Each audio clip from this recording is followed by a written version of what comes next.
بسم اللہ الرحمن الرحیم۔ حکومت و دولت اور عورت کو ٹھکرانے والے صحابی کی داستان حافظ ابن کثیر رحمۃ اللہ علیہ اور حافظ ابن عساکر رحمۃ اللہ علیہ عبداللہ بن حذیفہ رضی اللہ تعالی عنہ کا واقعہ بیان کرتے ہیں کہ آپ کو رومی کافروں نے قید کر لیا اور اپنے بادشاہ کے پاس پہنچا دیا۔ بادشاہ نے آپ سے کہا کہ تم نصرانی بن جاؤ، میں تمہیں اپنے راج پاٹ میں شریک کر لیتا ہوں اور اپنی شہزادی کو تمہارے نکاح میں دیتا ہوں۔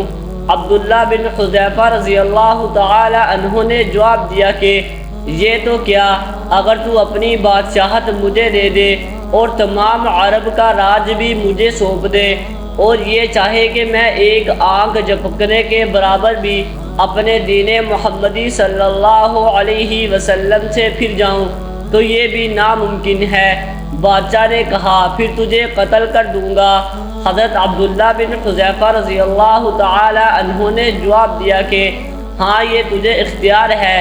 چنانچہ اسی وقت بادشاہ نے حکم دیا اور انہیں صلیب پر چڑھا دیا اور تیر اندازوں نے قریب سے بحکم بادشاہ ان کے ہاتھ پاؤں اور جسم چھیدنا شروع کر دیا۔ بار بار کہا جاتا کہ اب بھی نصرانیت قبول کر لو اور آپ پورے صبر و استقلال سے فرماتے جاتے تھے کہ ہرگز نہیں۔ آخر بادشاہ نے حکم دیا کہ اسے سولی سے اتار لو اور پیتل کی بنی ہوئی دیگ خوب تپا کر آگ بنا کر لاؤ۔ چنانچہ وہ پیش ہوئی۔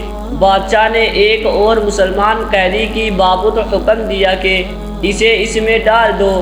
اسی وقت حضرت عبداللہ بن حذیفہ رضی اللہ تعالی عنہ کی موجودگی میں آپ کے دیکھتے ہوئے اس مسلمان قیدی کو اس میں ڈال دیا گیا۔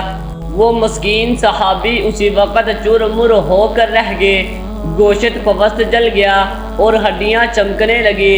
پھر بادشاہ نے حضرت عبداللہ رضی اللہ تعالی عنہ سے کہا کہ دیکھو اب بھی وقت ہے، بات مان لو اور ہمارا مذہب قبول کر لو، ورنہ اسی آگ کی دیگ میں اسی طرح تمہیں بھی ڈال کر جلا دیا جائے گا۔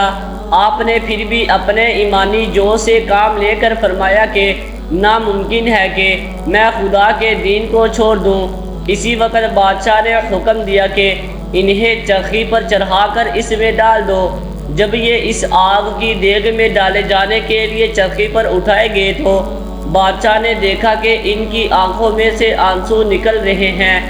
اس وقت اس نے حکم دیا کہ رک جائیں اور انہیں اپنے پاس بلا لیا، اس لیے کہ اب اسے امید بند گئی تھی کہ شاید اس عذاب کو دیکھ کر اس کے خیالات بدل گئے ہوں گے، میری مان لے گا اور میرے مذہب کو قبول کر کے میری دامادی میں آ کر میری سلطنت کا ساجی بن جائے گا۔ لیکن بادشاہ کی یہ تمنا بے سود نکلی۔ حضرت عبداللہ رضی اللہ تعالی عنہ نے فرمایا کہ میں صرف اس وجہ سے رویا تھا کہ آج ایک ہی جان ہے جسے راہ خدا میں اس عذاب کے ساتھ قربان کر رہا ہوں۔ کاش میری روئے روئے میں ایک ایک جان ہوتے تو آج میں سب جانے راہ خدا میں اسی طرح ایک ایک کر کے فدا کر دیتا۔ بعض روایات میں ہے کہ آپ کو قید خانہ میں رکھا اور کھانا پینا بند کر دیا۔ کئی دن کے بعد شراب اور خنزیر کا گوشت بھیجا، لیکن آپ نے اس بھوک پر بھی اس کی طرف توجہ تک نہ فرمائی۔ بادشاہ نے آپ کو بلا بھیجا اور اسے نہ کھانے کا سبب دریافت کیا تو آپ نے جواب دیا کہ اس حالت میں میرے لیے جائز تو ہو گیا ہے، لیکن میں تجھ جیسے دشمن کو اپنے بارے میں خوش ہونے کا موقع بھی نہیں دینا چاہتا۔ اب بادشاہ نے کہا کہ اچھا تم میرے سر کا بوسہ لے لو تو میں تمہیں اور تمہارے ساتھ کے تمام قیدیوں کو رہا کر دیتا ہوں۔ آپ نے اسے قبول فرما لیا اور اس کے سر کا بوسہ لے لیا اور بادشاہ نے بھی اپنا وعدہ پورا کیا، آپ کو آپ کے ساتھیوں کو چھوڑ دیا۔ جب حضرت عبداللہ بن حذیفہ رضی اللہ تعالی عنہ یہاں سے آزاد ہو کر حضرت عمر فاروق رضی اللہ تعالی عنہ کے پاس پہنچے تو آپ نے انہیں بڑے ادب کے ساتھ ممبر رسول اللہ صلی اللہ علیہ وسلم پر بٹھایا اور فرمایا کہ عبداللہ رضی اللہ تعالی عنہ اپنا واقعہ ہم کو سناؤ۔ چنانچہ جب آپ نے شروع کیا تو خلیفۃ المسلمین رضی اللہ تعالی عنہ کی آنکھوں سے آنسو بہنے لگے، تو آپ نے فرمایا کہ ہر مسلمان پر حق ہے کہ عبداللہ رضی اللہ تعالی عنہ کی پیشانی چومے، اور میں ابتدار کرتا ہوں۔ یہ فرما کر پہلے آپ نے ان کے سر کا بوسہ لیا اور پھر جمیع مسلمانوں نے رضی اللہ تعالی عنہ کا بوسہ لیا۔ امید ہے کہ آپ کو ویڈیو اچھی لگی ہوگی۔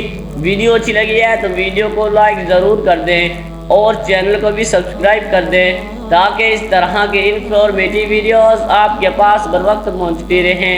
شکریہ۔